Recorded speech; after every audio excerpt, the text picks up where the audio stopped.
वसीम अकरम अब्दुल शेख, मैं रहने वाला मेरा भारत महान नगर सोलापुर। हकीकत यही है कि अभी इसमें जो आरोपी है फ़िलहाल, संबंधित आरोपी इसमें 5 जन हैं। पहला प्रमुख जो आरोपी है वो राजू साहब मदन साहब चिल्लरदीनी, जो कि मेरे ससुर ससुर लगते हैं। और जो दूसरा आरोपी है श्याम विट्ठल बुजुर्ग है, जो मध्यस्थी है, वो उनका करीबी दोस्त है, जो कि महापालिका का कर्मचारी है वो भी। और तीसरा आरोपी इसमें है मतलब मेरी मतलब बीबी आयशा शेख, जो कि पत्नी लगती मेरी घरवाली। और जो चौथी आरोपी इसमें फ़ातिमा राजा साहब चिल्लरदीनी, जो कि रिश्ते से मेरी सास लगती। और जो पाँचवीं और आखिर के आरोपी है वो बीबी आसमा राजा साहब चिल्लरदीनी। इसमें मुझे यही कहना है कि हमने अभी जैसी शादी वगैरह तय हुई है हमारे इसमें बीच में वगैरह, श्याम विट्ठल बुजुर्ग के वगैरह जो भी है और राजा साहब और उनके घर वाले वगैरह पूरे सब जन मिल के हमें ये किया कि ऐसा एक ये रखा, आर्ट रखी कि आपके नाम पे कुछ जगह होना, या तो फिर प्लॉट रहने दे, या तो फिर घर लो, उसके बगैर शादी नहीं होती। और आप जो है इधर रहते हैं तो ठीक है, देख लो आप अच्छी जगह एक एरिया में जगह लेके बंद कम करो या तो कर लो।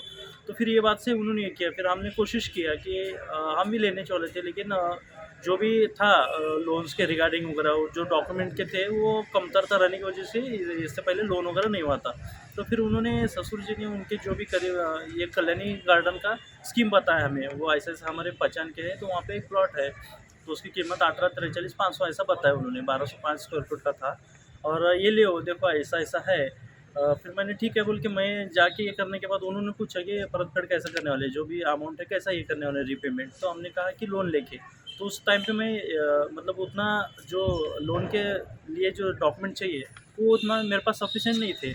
उसके लिए आईटी रिटर्न वगैरह चाहिए, तो इनकम मेरा एनुअल इनकम उतना नहीं था सफिशेंट, तो इस वजह से नहीं हो रहा था। तो मैंने उनको ऐसा ऐसा बताया, तो फिर उन्होंने बोला कि मैं महापालिका में हूँ तो मेरे नाम से ले लो जो भी है सो, और रिपेमेंट तो तुम ही करने वाले, सब तो तुम्हारे नाम से होने वाला है। और बाद में से जैसे ही नील होगा, जैसे प्लॉट क्लियर होगा, तुम्हारे नाम से बिना तकरार वगैरह जो भी है लीगली डॉक्यूमेंट करके आपके नाम से करके देता हूँ ट्रांसफ़र। तो फिर वो बात से हमने ये किया, फिर वो बात कंफर्म करने के लिए फिर भी मैंने क्या किया, शाम बुजुर्ग से भी पूछा, तो उन्होंने भी बोला कुछ दिक्कत नहीं है, बोला वो आदमी वैसा नहीं फंसवेगिरी वगैरह करने वाला, वो आपके नाम से दे देगा, जो भी अमाउंट है आप भर दो, भरने के बाद परत फेड भी तुम मत करो, जैसे नील होगा मैं उनको बोलता हूँ वो आपके नाम से ये कर देंगे। फिर मेरे घर वाले को भी पूछा तो उन्होंने भी कहा कुछ टेंशन नहीं, बच्ची दे रहे ना, और क्या होना है, मतलब बच्ची बड़ी बच्ची की शादी करके दे रहे, मतलब मेरी शादी आपसे हो रही ना, तो कुछ टेंशन लेने की बात ही नहीं।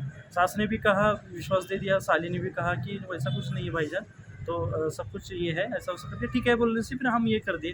फिर 12 फरवरी 2019 में ये किए। पहले उन्होंने तारीख फ़िक्स की थी, जो 20 अगस्त 2018 में जो तारीख फ़िक्स की थी उन्होंने, 8 फरवरी 2019 थी।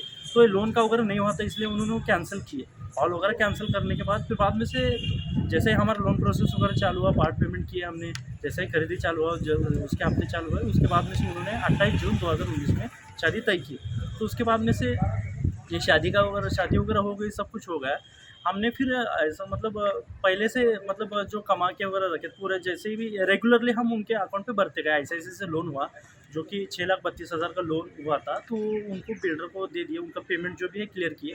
और जो हफ्ते थे उसके लोन के 9,438 रुपये। तो इसके लिए वो 5 तारीख को हफ्ता रहता था हर महीने के, उसके लिए हम ससुर जी के अकाउंट पे, मैं और मेरा भाई इरफान शेख, उनके अकाउंट पे हर महीना हम अमाउंट ट्रांसफ़र करते थे, जो कि 9,450 वगैरह 9,500 ऐसा इसमें।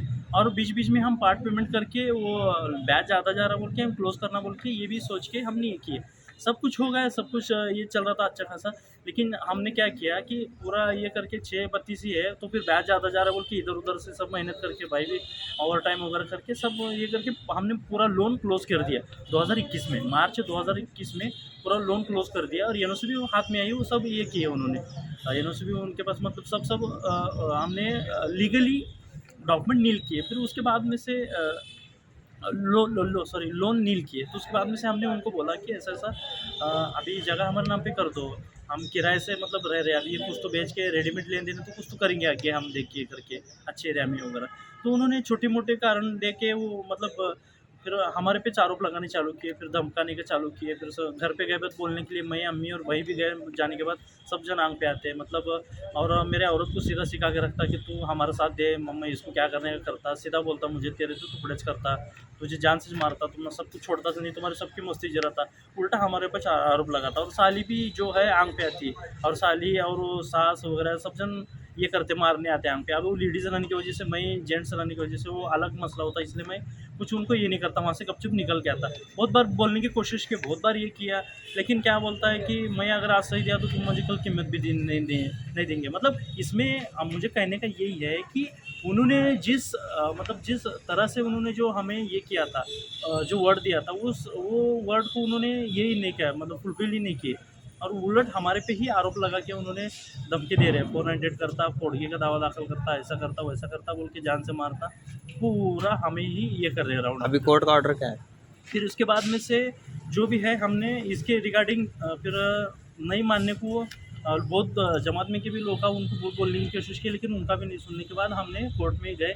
माननीय न्यायालय ने उनके खिलाफ, मतलब हमारे जो भी डॉक्यूमेंट्स वगैरह है लीगली हमने पूरा भरा है, तो स्टेटमेंट वगैरह है हमारे पास, वो देख के करके पूरा वेरिफिकेशन करके फिर बाद में से मैं मतलब वहाँ से माननीय कोर्ट ने ऑर्डर दे दिया उनके खिलाफ। अंडर सेक्शन आईपीसी के तहत 420, 406, 417 के अंतर्गत ससुर जी पर जो संबंधित है, ससुर, सास, साली, औरत और शामिल बुजुर्ग है, उनके खिलाफ गुना दाखिल करने का बीजापुर नाका पुलिस स्टेशन को ऑर्डर दे दिए।